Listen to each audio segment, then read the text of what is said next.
At 5:47 a.m. on November 23, 1944, Private First Class Joe Kellerman crouched in a forward position 60 yards from the Japanese defensive line on Peleliu's Umerbragal ridges. His M22 flamethrower strapped to his back, while approximately 80 enemy soldiers occupied fortified cave positions across the Coral Ridge, and the morning mist clung to the limestone like wet canvas. He had modified the fuel mixture ratio to 3:1 gasoline to diesel instead of the standard 2:1, creating a thicker stream that clung to surfaces rather than dispersing into harmless vapor.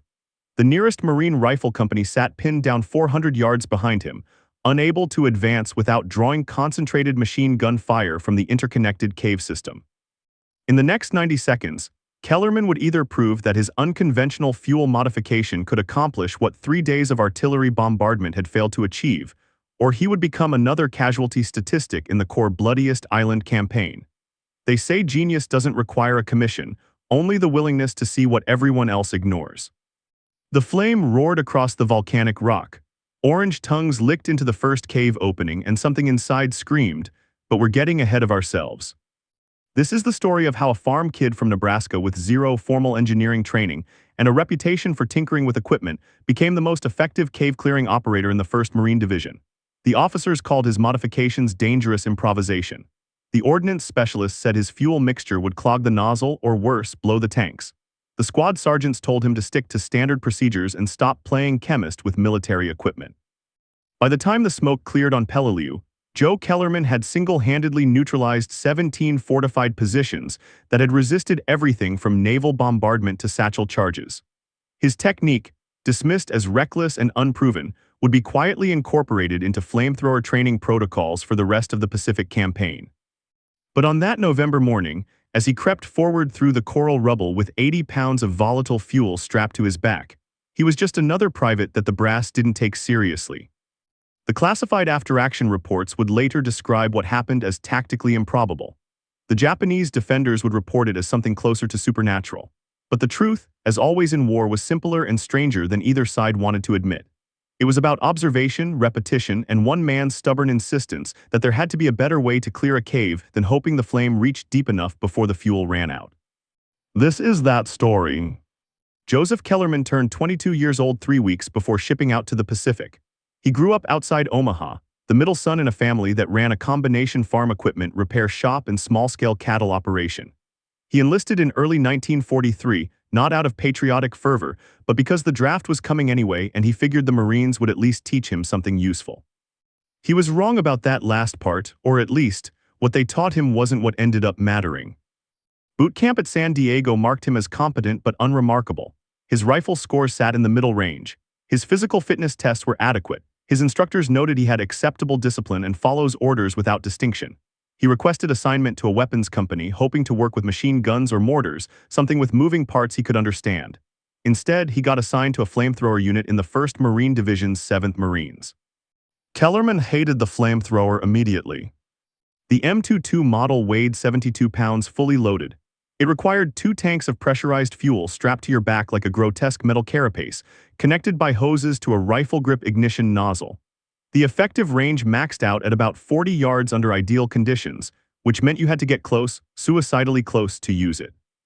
The tanks made you slow, the fuel made you a priority target, and the bright orange flame made you visible to every enemy soldier within 500 yards. But worse than all of that was the fundamental problem nobody wanted to talk about. The standard flamethrower didn't work very well. Or more precisely, it worked fine for what it was designed to do: clear light fortifications, burn through wooden obstacles, create psychological terror. But against the deep cave systems the Japanese had perfected in the Pacific Island defenses, the standard flamethrower was almost useless. The fuel would arc into a cave entrance, burn bright and hot for 3 or 4 seconds, then dissipate. The flame rarely penetrated more than 15 or 20 feet into a tunnel.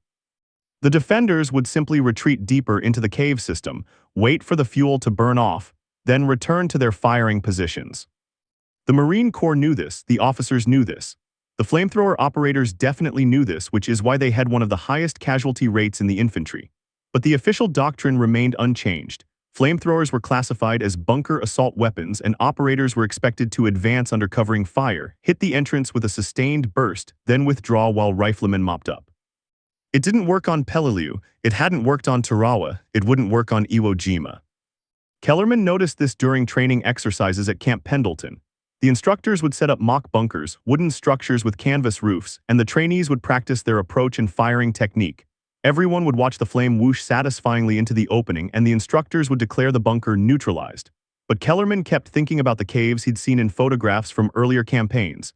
Deep limestone tunnels, not surface bunkers. The flame would hit the entrance and look impressive, but what happened 30 feet back where the defenders were actually positioned? He asked his training sergeant about it. The sergeant, a combat veteran from Guadalcanal, gave him a look of weary patience. "You do your job, Private. You hit them with the flame, we move up with grenades and rifles, we clear the position. That's the doctrine." "But Sergeant, if the flame doesn't reach them?"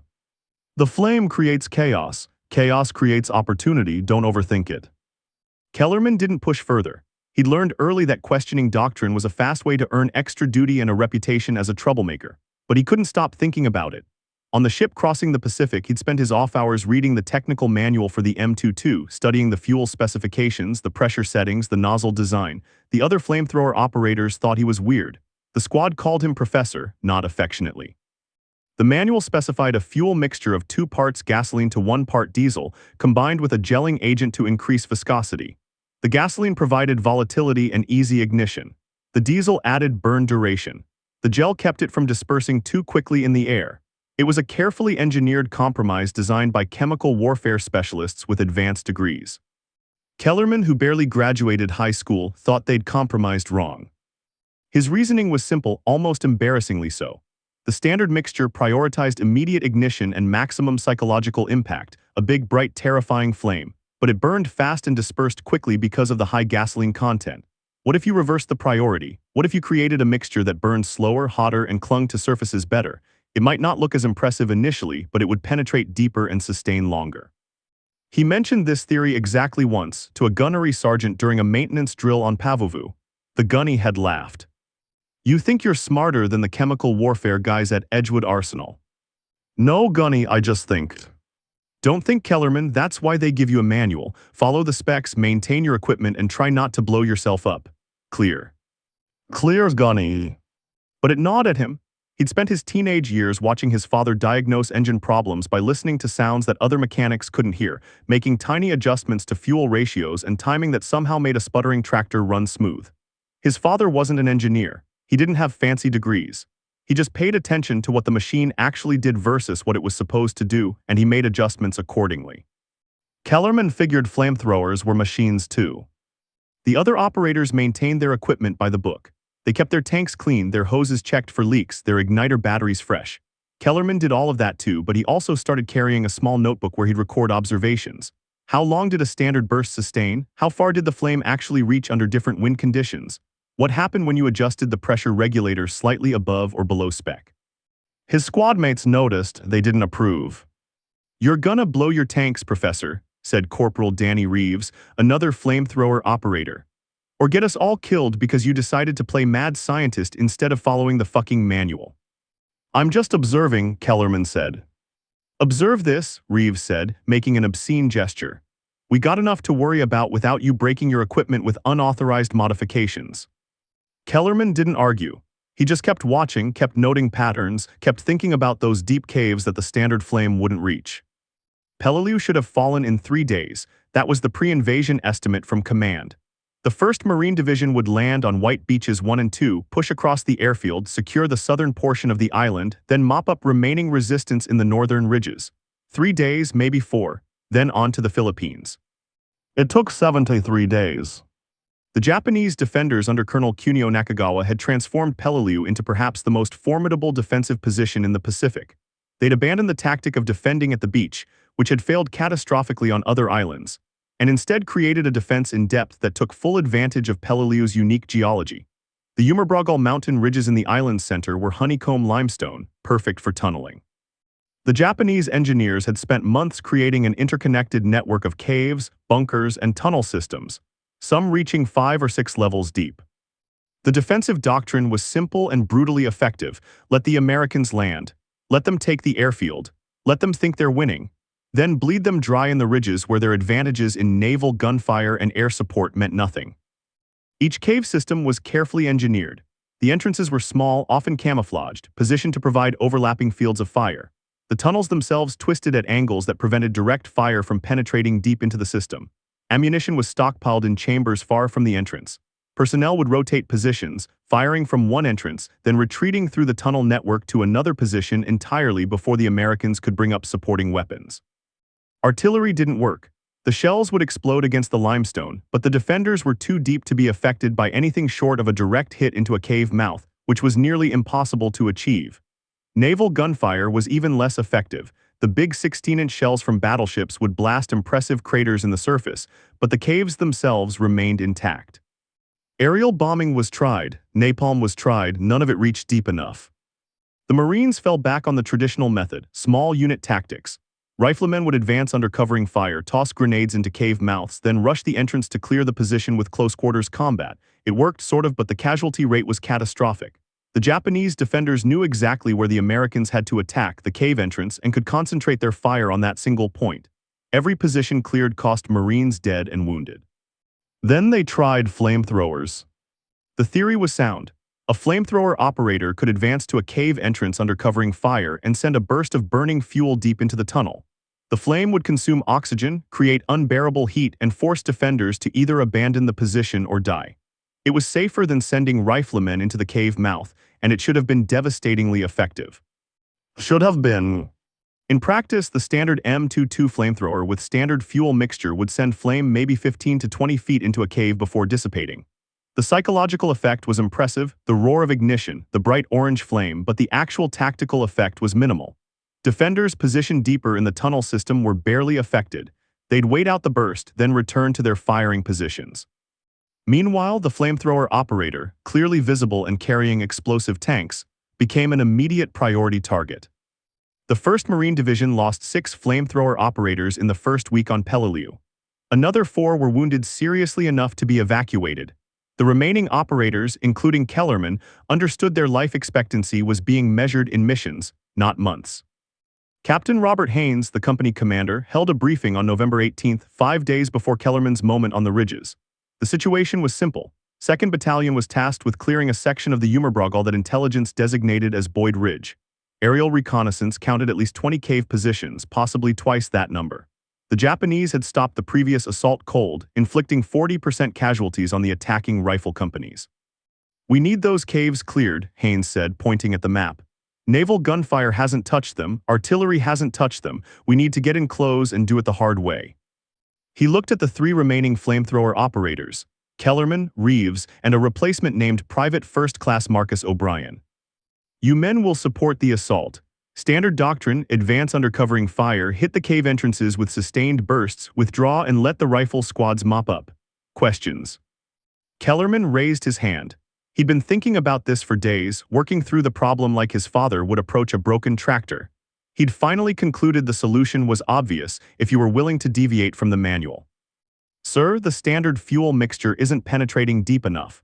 We're getting good ignition and good visual effect, but we're not reaching the defenders in the rear chambers. Request permission to modify the mixture ratio to increase penetration distance." The briefing tent went very quiet. Captain Haynes stared at him. "Modify the mixture." "Yes, sir. Increase the diesel ratio to reduce volatility, add extra gel for adhesion. It'll burn slower but penetrate deeper and sustain longer." "Private, that mixture is specified by ordnance experts. It's tested, approved, and standardized across the Corps for a reason." "Yes, sir, but it wasn't designed for deep cave systems like." "Are you a chemical engineer, Kellerman?" "No, sir." "Did you attend any advanced training in incendiary weapons?" "No, sir."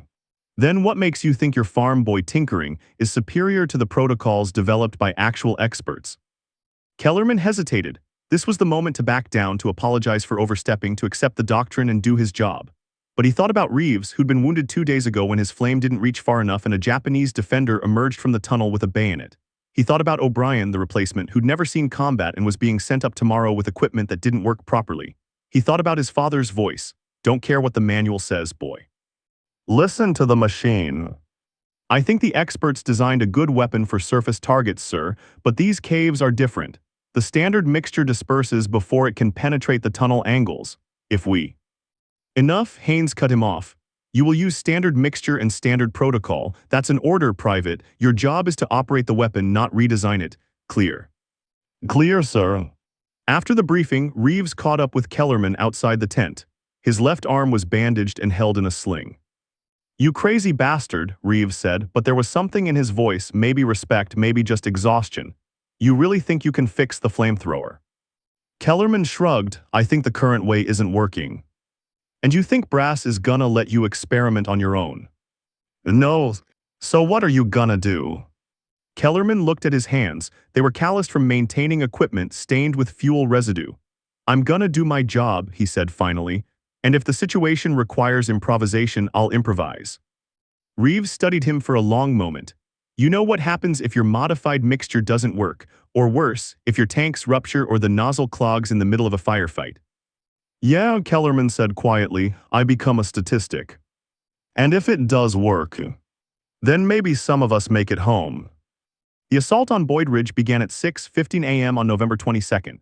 Two rifle companies, Fox and George, would advance in coordinated waves with supporting weapons including mortars, machine guns, and the three flamethrower operators. The plan was textbook. Suppressing fire would keep the Japanese defenders pinned while the assault elements closed on individual cave positions.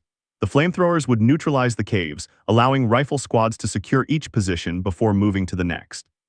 It fell apart within the first hour. The Japanese defensive network was even more sophisticated than intelligence had estimated.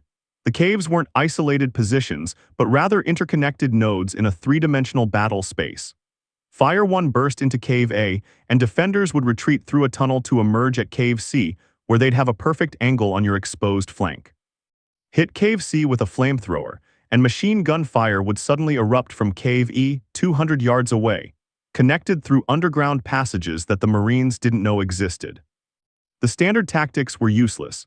The Marines would advance, identify a cave, call up the flamethrower operator, hit it with fire, and then take casualties from a completely different position while the original cave defenders were safely repositioning through tunnels. Kellerman watched it happen 3 times in 2 hours. He'd advance with O'Brien, the replacement operator who was assigned to the first position.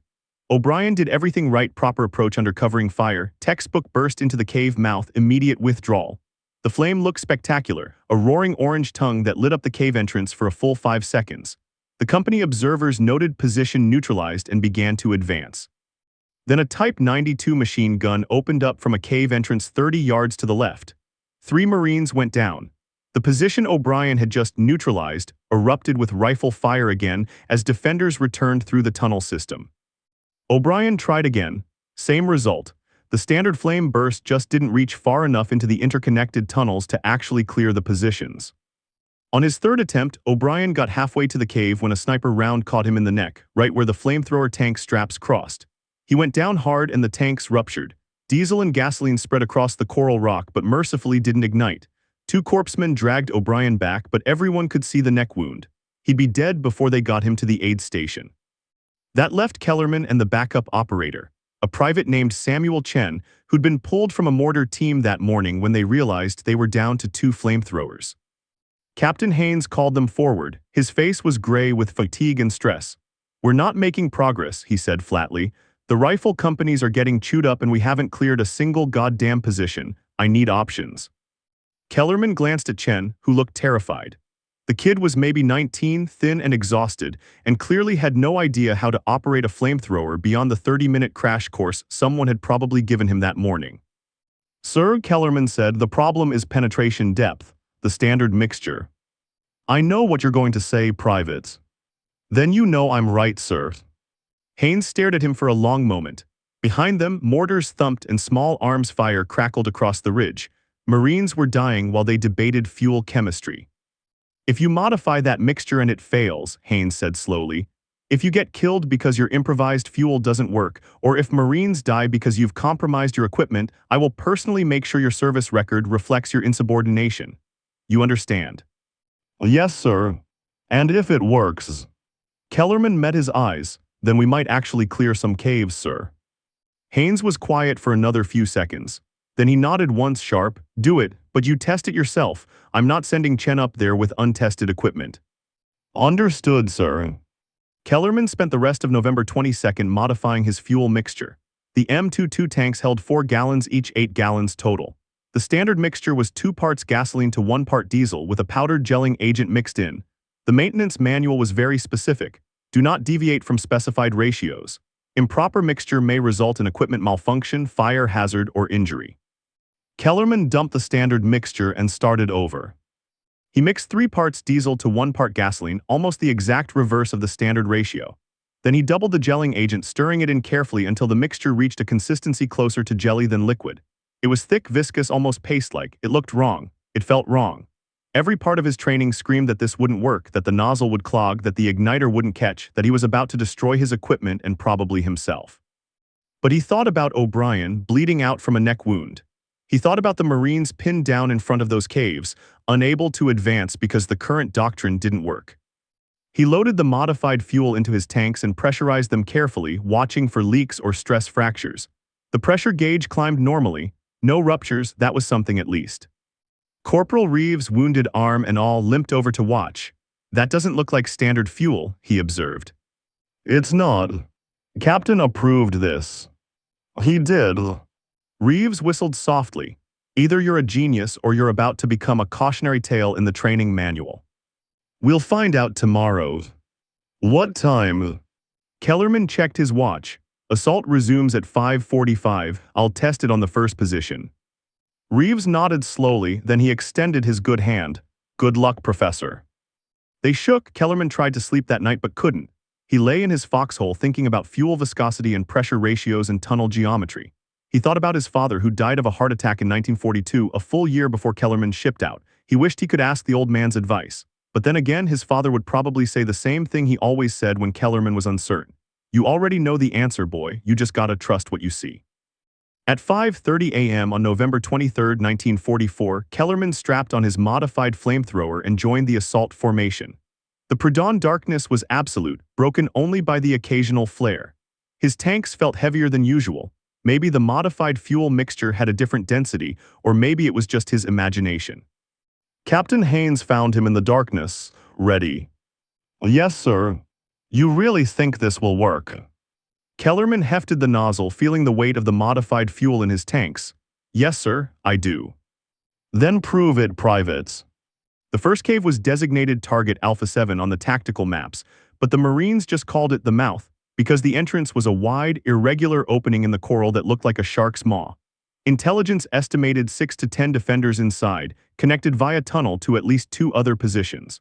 The previous day's assaults had failed to clear it despite 3 flamethrower attempts and countless grenades. Kellerman studied it from 60 yards away as dawn began to break. The cave mouth yawned dark against the pale limestone, about 8 feet wide and maybe 6 feet tall. The ground approached it sloped upward slightly, which meant he'd be climbing into his own flame if the burst went wrong. Machine gun positions to either side could catch him in crossfire if he hesitated. Rifle fire from Fox Company would provide covering fire, but only for about 15 seconds. That's how long it would take for the Japanese defenders to identify where the attack was coming from and adjust their fire accordingly. 15 seconds to cover 60 yards of open ground, position himself at the cave mouth, and deliver the burst. His modified mixture contained about 8 gallons of fuel. The M22's standard operating procedure called for bursts lasting 3 to 4 seconds, giving an operator maybe 10 to 12 bursts before the tanks were empty. But Kellerman's thicker mixture might burn longer per burst. He didn't know for sure. This was the test. At 5:47 a.m., Captain Haynes signaled the assault. Covering fire erupted from the Marine positions, rifles cracking, bars hammering their distinctive slow rhythm, machine guns chattering. The noise was immense, a continuous roar that made thinking difficult. Kellerman broke from cover and started forward. 60 yards becomes a long distance when people are shooting at you. He ran in a crouch, the flamethrower tanks banging against his back with each step. The fuel sloshed inside, he could feel the weight shifting. The ground was all coral rock and loose rubble, treacherous footing. He nearly went down twice but caught himself. 30 yards out, return fire started coming from the cave mouth. He saw the muzzle flashes, tiny orange sparks in the darkness. Bullets cracked past his head with that distinctive snap that meant they were close. He kept moving, focusing on maintaining his footing on covering distance. 20 yards, the cave mouth seemed to fill his vision.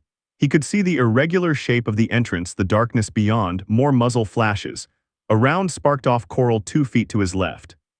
10 yards, he skidded to a stop behind a low coral outcropping, the only cover within 40 yards of the entrance. His breath came in ragged gasps. His hands were shaking, adrenaline and fear. He forced himself to be calm, to remember his training. Check igniter battery, check pressure gauge, check nozzle for obstructions. Everything read normal, except the pressure was actually slightly higher than standard, probably because of the increased viscosity. He hoped that meant the mixture would flow properly and not that the tanks were about to rupture. Covering fire slackened slightly. The riflemen were running low on ammunition and couldn't sustain the barrage much longer. He had maybe 30 seconds before the Japanese defenders would have freedom to concentrate their fire on his position. Kellerman leaned out from behind the coral outcrop, pointing the nozzle at the cave entrance. His training said to aim slightly upward so the flame would arc down into the space. His instinct, built from weeks of observation, said to aim dead center and let the modified mixture's weight carry it deep. He went with instinct. Squeezed the trigger. The igniter sparked. For one terrible instant, nothing happened. The modified mixture was too thick, wouldn't ignite, would clog the nozzle exactly like the ordnance specialists predicted. Then the fuel caught and flame roared from the nozzle. But it didn't look like a standard flamethrower burst. The standard M22 produced a bright orange, almost yellow flame that dispersed in a wide arc, spectacular and terrifying but relatively short-lived. Kellerman's modified mixture produced something different. The flame was darker, almost red at the base, and instead of dispersing into mist it flowed like liquid, a dense, coherent stream that poured into the cave entrance and clung to the walls.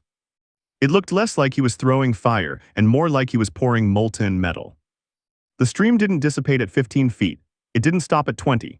Kellerman held the burst for a full 8 seconds, twice the standard duration, and watched the flame flow deep into the cave system. The modified mixture's weight and viscosity made it follow the tunnel's contours instead of dispersing into the air. Where it touched limestone, it stuck, continuing to burn with an intense, sustained heat that the standard mixture couldn't achieve. The effect was immediate and horrific. Japanese defenders began screaming. Not combat shouts or orders, but screams of genuine agony and terror. The flame had reached them in the rear chambers where they thought they were safe. The thick, clinging fire consumed oxygen faster than they could retreat, and the sustained burn created temperatures that made the cave itself into an oven. 3 Japanese soldiers stumbled out of the cave entrance, their uniforms burning, falling within yards of the opening. 2 more emerged from a connecting tunnel 30 yards away, also on fire, clearly trying to escape the inferno Kellerman had created inside the limestone. The Marine riflemen, stunned by what they were seeing, needed a few seconds to react. Then they opened fire and the burning Japanese soldiers went down. Kellerman released the trigger. The flame died. Thick black smoke poured from the cave entrance and from the connecting positions. He could hear secondary sounds inside, ammunition cooking off, equipment burning, the structure of the cave itself cracking from heat stress. He crouched behind his coral outcrop, breathing hard, trying to process what he'd just seen. The burst had lasted 8 seconds and had consumed maybe a quarter of his total fuel, which meant he had 3 or 4 more bursts before the tanks were empty. But one burst had been enough. Captain Haynes's voice crackled over the company radio. "What the hell just happened? Did Alpha 7 just report your status, Kellerman?" Kellerman keyed his radio with shaking hands. "Alpha 7 neutralized, sir. Cave is clear. Modified mixture worked." A long pause, then, "Say again, Private, did you say worked?" "Yes, sir. Penetrated deep, sustained burn. Cave is clear. Observed 5 enemy KIA exiting the cave." Another pause. Kellerman could imagine the command post. Haynes and the other officers staring at each other, trying to understand how a single flamethrower burst had accomplished what 3 days of conventional assault had failed to achieve. "Hold position," Haynes said finally. "We're sending up a squad to verify." Kellerman held position. 8 Marines from Fox Company's 2nd Platoon advanced cautiously toward the cave, rifles ready. They approached the entrance carefully, expecting surviving defenders to open fire. Nothing. They lobbed grenades into the opening as a precaution. Then they went inside. 2 minutes later, the squad leader's voice came over the radio. "Cave clear. Confirmed 12 enemy KIA, weapons and ammunition destroyed, tunnel connections collapsed from heat. Position is fully neutralized. Repeat, position is fully neutralized." Kellerman heard someone on the radio say, "Holy shit." Captain Haynes's voice came back, crisp and professional, but Kellerman could hear the undertone of excitement. "Kellerman, can you repeat that result?" He looked at his pressure gauge, 3/4 fuel remaining, 4 more bursts, maybe 5 if he was careful. "Yes, sir, ready to move to next position." Stand by for target assignment. They gave him Alpha 9 next, a cave position 200 yards north that had been holding up Fox Company's advance for 3 days. Kellerman made the approach under covering fire, got within 10 yards and repeated the procedure. 8-second burst, deep penetration, sustained burn. 6 Japanese defenders fled the cave entrance, all on fire. The position was neutralized. Then Alpha 12, same result. By 7:30 a.m., Kellerman had cleared 4 cave positions that had resisted everything else the Marines had thrown at them. The modified mixture was working exactly as he'd theorized. The increased viscosity and modified burn rate allowed the flame to penetrate deep into the tunnel systems and sustain long enough to either kill the defenders or force them out into the open where riflemen could engage them. But the real proof came at position Alpha 15. Alpha 15 wasn't just a cave. Intelligence designated it as a fortified command position, a multi-level complex with at least 4 different entrances, connected tunnels spanning 300 yards of ridgeline and estimated garrison strength of 40 to 60 enemy soldiers. It was the linchpin of the Japanese defensive network in this sector. Take Alpha 15 and the entire ridge would fold. Fail to take it and the assault would stall indefinitely. Previous attempts to clear Alpha 15 had cost the Marines 17 casualties without even reaching the main entrance. The Japanese defenders had perfect fields of fire covering every approach. Mortars bracketed the open ground. Machine guns covered the dead zones. And even if you reached the entrance, the cave system was so extensive and interconnected that grenades and standard flamethrower bursts barely made a dent. Captain Haynes called up Kellerman at 8:15 a.m.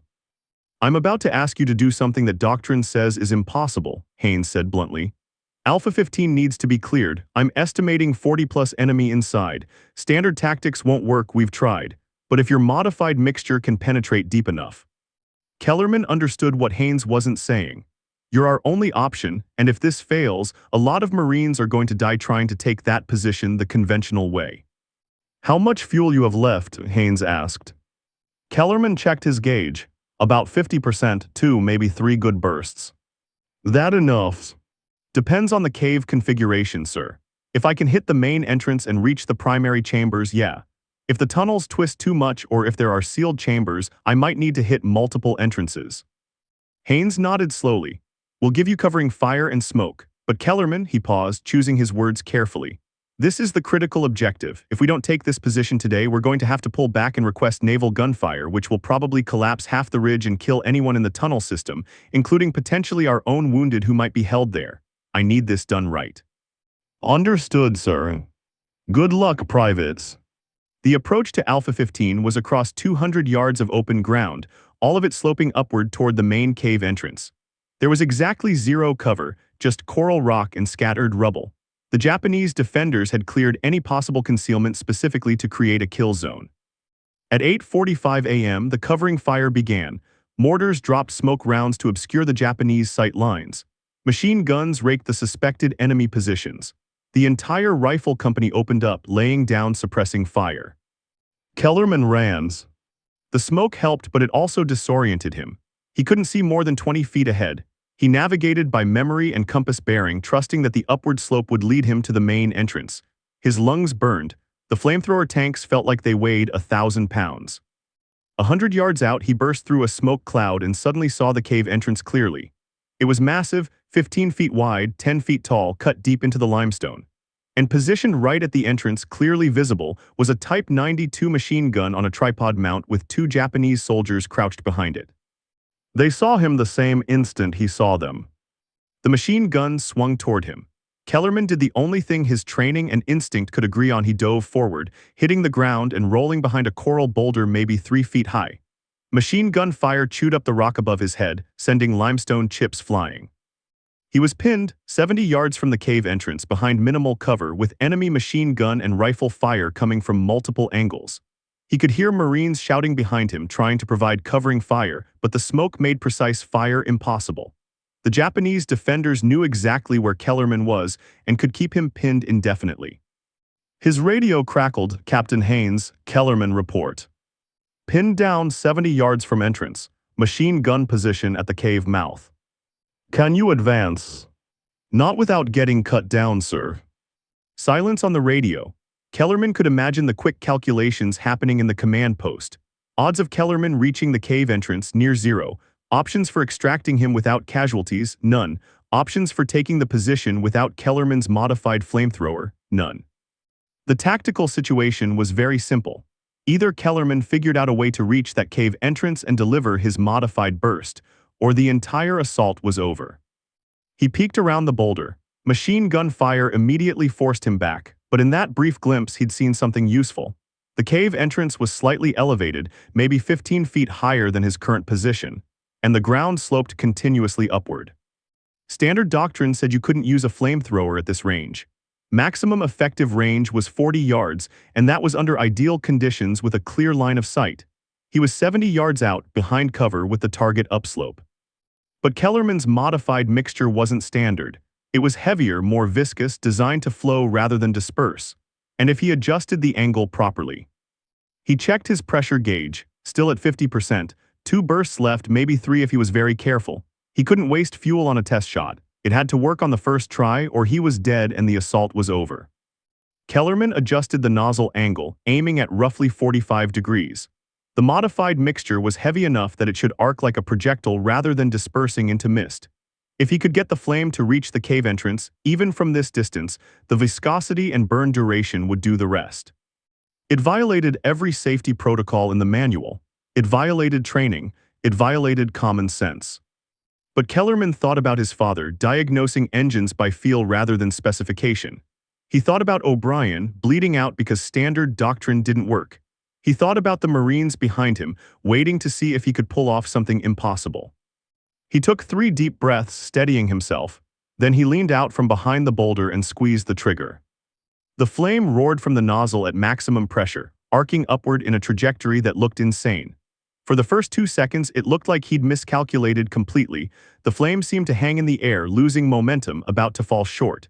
The Japanese machine gun swung toward him, recognizing the threat. Then the modified mixture's weight and velocity carried it the extra distance. The stream of dense, clinging flame struck the cave entrance like a liquid hammer, splashing across the opening and flowing inside. The 2 Japanese soldiers behind the machine gun were engulfed instantly. The flame poured past them, following the tunnel's contours, penetrating deep into the complex. Kellerman held the burst for a full 10 seconds, the longest sustained burst he'd attempted. The flame kept flowing, a river of fire pouring into the cave system. He could see it clinging to the walls, burning with that dark red intensity that meant the mixture was working exactly as designed. Then he released the trigger and dropped back behind cover. For 5 seconds, nothing happened. Then the screaming started. Japanese defenders poured out of every connected entrance, the main cave mouth, 2 side tunnels, a concealed exit 50 yards to the left that intelligence hadn't even known existed. They were running, some on fire, all of them abandoning their positions in total panic. The Marines, stunned, took several seconds to react before opening fire. The Alpha 15 complex, the fortress that had stopped multiple assaults, emptied in under a minute. Kellerman watched from behind his boulder as enemy soldiers fled the interconnected tunnel system, driven out by flame that had reached chambers and positions that the Marines hadn't even known existed. His radio crackled. Captain Haynes's voice was tight with disbelief. Kellerman, did you just hit them from 70 yards? Yes, sir. That's not possible, the manual says. Modified mixture, sir. Heavier fuel, higher trajectory. It worked. A longer pause. Then Haynes's voice came back and Kellerman could hear the smile in it. Outstanding, Private. Absolutely outstanding. Hold position, we're moving up to secure. Fox Company advanced rapidly, meeting minimal resistance. The Alpha 15 complex was still burning inside. Kellerman's modified mixture continued to sustain, creating temperatures that cracked limestone and collapsed some of the tunnel sections. Marines cautiously entered the main cave and found it devastated. Ammunition had cooked off. Equipment was destroyed. The position was completely neutralized. The final count, 43 confirmed enemy KIA, the entire defensive complex rendered unusable, and interconnected positions spanning 300 yards all compromised. 1 flamethrower burst from an impossible range had accomplished what 3 days of conventional assault had failed to achieve. By 10:30 a.m., the entire ridge was secured. The Japanese defensive line had collapsed once Alpha 15 fell. Marines advanced rapidly through positions that had been impregnable hours before, finding them abandoned or only lightly defended. The breakthrough everyone had said was impossible had just happened, triggered by a farm kid from Nebraska who'd modified a fuel mixture contrary to every official specification. The immediate tactical reports were almost clinical in their language. Enemy defensive positions Alpha 7 through Alpha 18 neutralized by modified incendiary tactics. Estimated 80 plus enemy casualties, minimal friendly casualties in assault phase. Recommend immediate tactical evaluation of modified flamethrower protocols. But the radio chatter between units told a different story. Did you say that? One burst, one cave every time. Who's the operators? Some private Kellerman farm kid. Farm kid just cleared the entire fucking ridge. Captain Haynes summoned Kellerman to the command post at 11:00 a.m. He was standing with Major Thomas Pearson, the battalion executive officer, and two ordnance specialists who'd been helicoptered in from division headquarters specifically to examine Kellerman's modified flamethrower. Private Kellerman, Haynes said formally, these gentlemen would like to examine your equipment and discuss your modifications. The ordnance specialists, both captains with engineering backgrounds, looked skeptical. The older one, Captain James Bartlett, gestured at Kellerman's flamethrower tanks. We understand you modified the standard fuel mixture ratio. Yes, sir. Without authorization. Captain Haynes gave me field authorization yesterday, sir. Bartlett glanced at Haynes, who nodded confirmation. Field authorization, Bartlett repeated slowly as if tasting the words, for a modification that contradicts established chemical warfare protocols. The established protocols weren't working, sir. They weren't working, Bartlett said, or you didn't know how to use them properly. Kellerman felt a flash of anger but controlled it. These were career ordnance officers defending their professional territory. He understood that, but he also understood what he'd just accomplished. Sir, with respect, I used standard protocols and standard mixture for 3 weeks. The effective penetration depth against interconnected cave systems was inadequate. The modifications increased viscosity and burn duration, allowing deeper penetration into tunnel complexes. The results speak for themselves. The younger ordnance captain, Captain Michael Santos, had been examining the flamethrower tanks. What ratio did you use? 3 parts diesel to 1 part gasoline, with double the standard gelling agent, sir. Santos and Bartlett exchanged glances. That's almost the exact reverse of spec, Santos said. That mixture should have clogged the nozzle. I adjusted the pressure compensation, sir. Increased flow rate to account for higher viscosity. How did you calculate the necessary pressure adjustment? Kellerman hesitated. The honest answer was, I guessed based on how engines respond to fuel viscosity changes, but that would sound stupid. Trial and error, sir. I tested different pressure settings during maintenance drills. Bartlett shook his head slowly. Private, do you understand how dangerous what you did was? That mixture could have ruptured your tanks, clogged your nozzle mid-burst, or created back pressure that would have turned you into a human torch. I understand the risks, sir. Do you? Because every one of those risks is exactly why we have standardized protocols. Chemical warfare is a science, not something you improvise in the field. Major Pearson, who'd been quiet until now, spoke up. Captain Bartlett, how many cave positions did Private Kellerman neutralize this morning? Bartlett glanced at his notes. Reports indicate 6 confirmed positions, with the Alpha 15 complex being the primary objective. And how many casualties did his unit sustain during those assaults? 2 wounded, non-critical. And how many casualties did we sustain trying to take those same positions using standard protocols? Bartlett was silent. 47 casualties, Pearson said quietly, including 6 KIA and 3 more who'll probably die from their wounds. Those are the casualties from 3 days of failed assaults using your standardized protocols, Captain. Now, I'm not a chemical warfare expert, I'm just a line officer trying to win a war. But it seems to me that Private Kellerman's improvised modification achieved in 3 hours what standard doctrine failed to achieve in 3 days. Bartlett's face reddened slightly. Sir, just because something worked once doesn't mean. It worked 6 times, Pearson interrupted. 6 different cave complexes, 6 successful neutralizations, minimal casualties. That's not luck, Captain, that's a tactical innovation. Santos, the younger ordnance officer, was still examining the flamethrower. Sir, if I may, Private Kellerman's modifications are actually theoretically sound. The increased diesel ratio reduces volatility but increases burn duration. The additional gelling agent improves surface adhesion. The pressure adjustment compensates for the viscosity changes. It's crude, but it's not scientifically unsound. Crude, Bartlett repeated. Yes, sir, but effective. And actually, Santos paused, running calculations in his head. If we refine this approach, tested it properly, adjusted the mixture more precisely, this could be a significant improvement for cave assault operations. Bartlett looked like he'd bitten into something sour. You're suggesting we adopt an unauthorized field modification as official doctrine. I'm suggesting we test it properly, sir.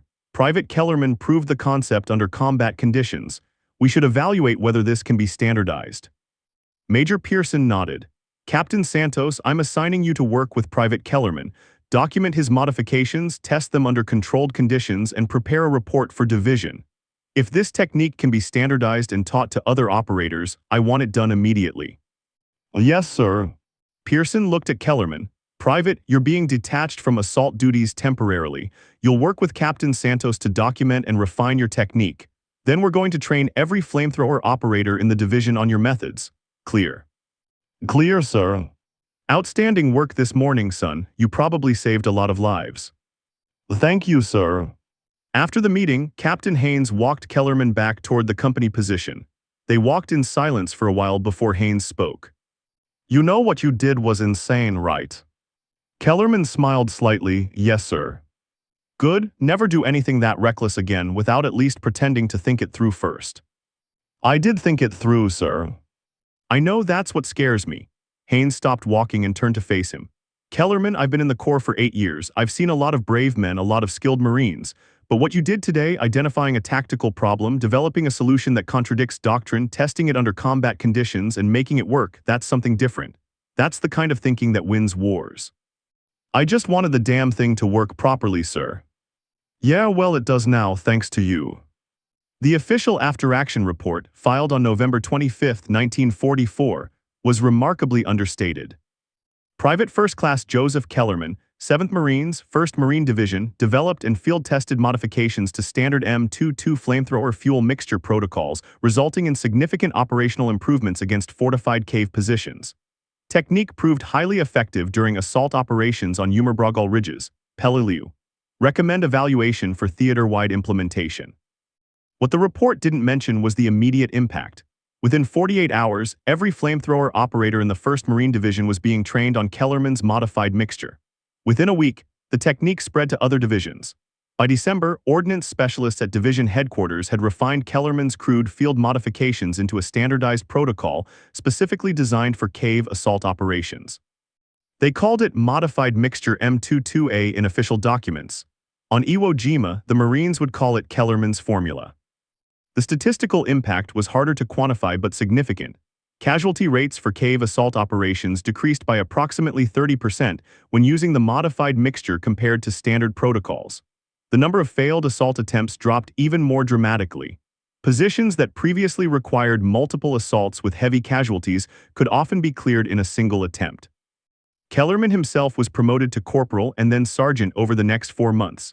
He was pulled from frontline assault duties and assigned to train new flamethrower operators, teaching them not just the mechanics of the modified mixture, but the observational skills and tactical thinking that had led him to develop it in the first place. He hated it. I'm not a teacher, he complained to Captain Santos during one training session. I'm just a guy who noticed something and fixed it. That's exactly what makes you a good teacher, Santos replied. You don't have formal credentials telling you what's supposed to be impossible, you just solve problems. The war ended before Kellerman could return to combat operations. He was at Camp Pendleton, training the third wave of flamethrower operators for the planned invasion of Japan when the bombs dropped on Hiroshima and Nagasaki. The invasion was cancelled. The war was over. Kellerman was discharged in October 1945 and returned to Nebraska. He took over his father's equipment repair business, married a local girl named Sarah, and never particularly liked talking about the war. When veterans would gather and swap stories, Kellerman would usually find an excuse to leave early. But occasionally someone would recognize him. A former Marine would walk into his shop and see the name on the door, Kellerman Equipment Repair, and make the connection. Are you the Kellerman, the flamethrower guy? I was a flamethrower operator, yeah. Holy shit, you saved my squad on Iwo. We were pinned down by a cave position and this operator came up with the modified mixture and cleared it in one burst. He said he learned the technique from you. And Kellerman would just nod and change the subject, uncomfortable with the attention, more interested in diagnosing whatever engine problem the guy had brought him. The irony wasn't lost on him. He'd spent 3 weeks in the Pacific being dismissed as a farm kid who didn't understand proper military protocols. Then he'd spent one morning proving that sometimes the farm kid saw things the experts missed. And now he was back to being a farm equipment mechanic, which is what he'd wanted all along. In 1952, the Marine Corps published a new technical manual for incendiary weapons that included detailed protocols for variable mixture ratios for specialized target profiles. The section on cave assault specifically referenced field innovations developed during Pacific theater operations and included mixture ratios that were almost exactly what Kellerman had improvised that November morning on Peleliu. His name didn't appear anywhere in the manual. That was fine with him.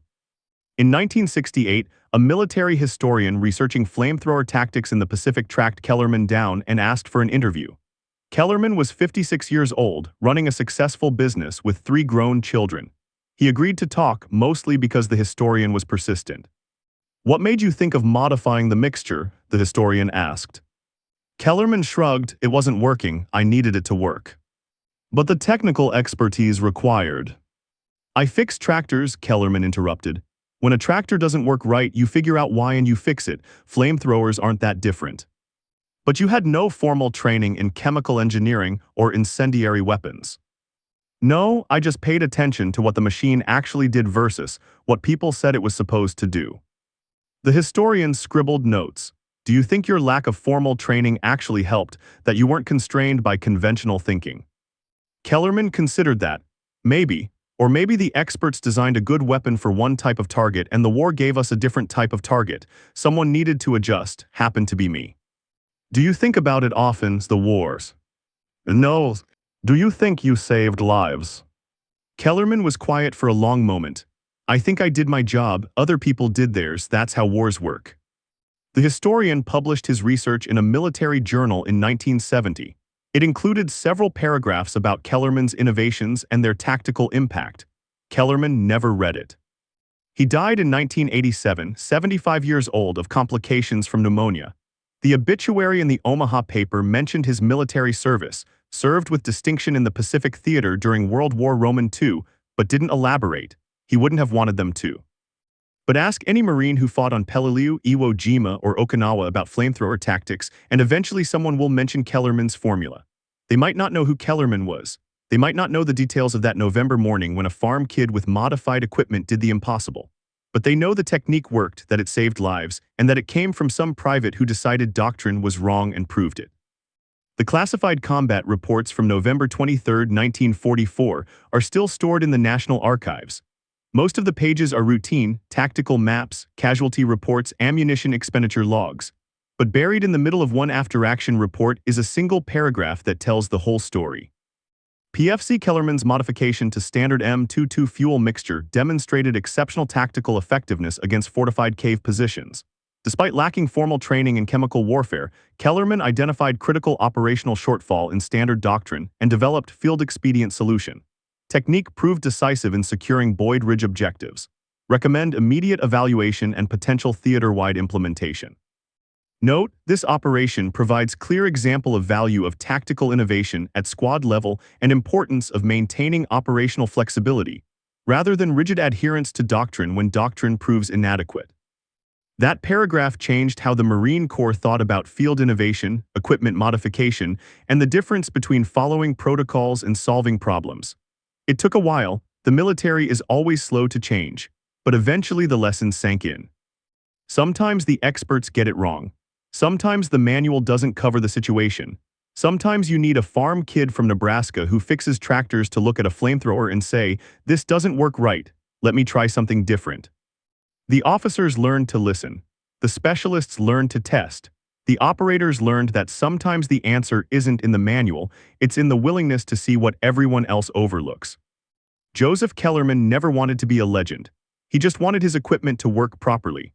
But in the end, that simple desire to make a tool actually do what it needed to do changed how the Marine Corps fought cave warfare for the rest of the Pacific campaign and saved hundreds, perhaps thousands, of lives in the battles that followed.